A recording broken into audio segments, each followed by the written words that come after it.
শুভ দুপুর বন্ধুরা, চলে আসলাম আবার একটা নতুন গল্প নিয়ে।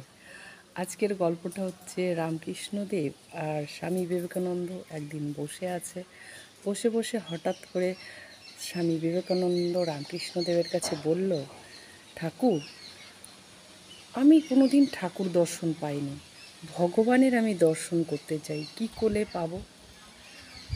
তা রামকৃষ্ণদেব একটু ভেবে বলল, কালকে সকালে নদীতে চান করে আসো, ঠিক পেয়ে যাও।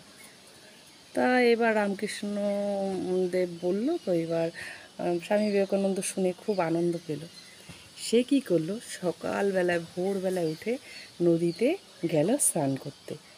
গিয়ে এইবার স্নান টান করে এসে রামকৃষ্ণ দেবের কাছে এসে বলল, কই ঠাকুর, ভগবানের দর্শন তো পেলাম না।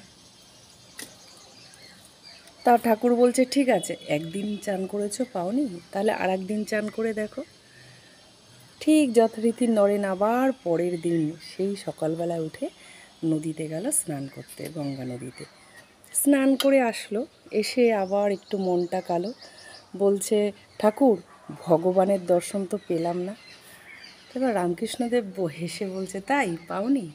ঠিক আছে, কালকে আমি যখন স্নান করতে যাব আমার সাথে তুমিও যাবে, ঠিক ভগবানের দর্শন পাবে। তা এবার পরের দিন তো খুব আনন্দে ছিল নরেন্দ্রনাথ। এবার সেই সকাল হয়েছে, যেই ঠাকুর স্নান করতে যাবে সঙ্গে সঙ্গে নরেন্দ্রনাথও গেল। এবার দুজনে মিলেই গঙ্গা নদীতে নেমেছে স্নান করবে। নরেন্দ্রনাথ ডুব দিল, যেই না ডুব দিয়েছে অমনি ঠাকুর কী করেছে, রামকৃষ্ণদেব তার মাথাটা জলের নিচে চেপে ধরে রেখেছে। বলছে, ঠাকুর ছাড়ো ছাড়ো, আমার তো প্রাণটা বেরিয়ে গেল, আমি তো মরে যাব। ঠাকুর তো কিছুতেই ছাড়ছে না। তারপরে বলছে, ও বাবা রে, ও মা রে বলে কাঁদছে। তারপরে বলছে, হে ভগবান বাঁচাও, বাঁচাও আমাকে, ভগবান বাঁচাও বলে যে কান্না চালু করেছে, ছটপট করছে ছটপট করছে।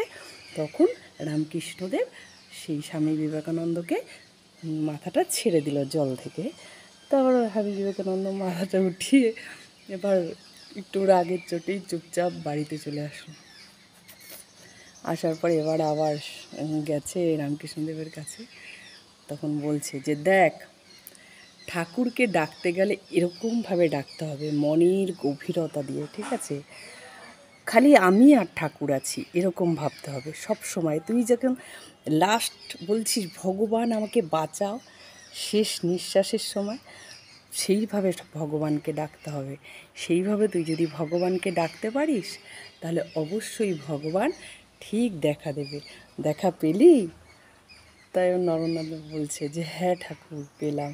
তাহলে একটা শিক্ষণীয় ঘটনা এখানে এটাই আমরা শিখতে পারি, ভগবানকে ডাকতে হলে মনের গভীরতা দিয়েই ডাকতে হবে। খালি আমি বিপদে পড়বো তখনই ভগবানকে ডাকবো তা না, সব সময় ভগবানকে ডাকতে হবে। আমরা যদি সব সময় ভগবানকে ডাকি আমরা ঠিক বুঝতে পারবো আমাদের আশেপাশে ভগবান আছেই আছে। যদি গল্পটা ভালো লাগে অবশ্যই লাইক কমেন্ট করবে, পাশে থাকবে। রাধে রাধে।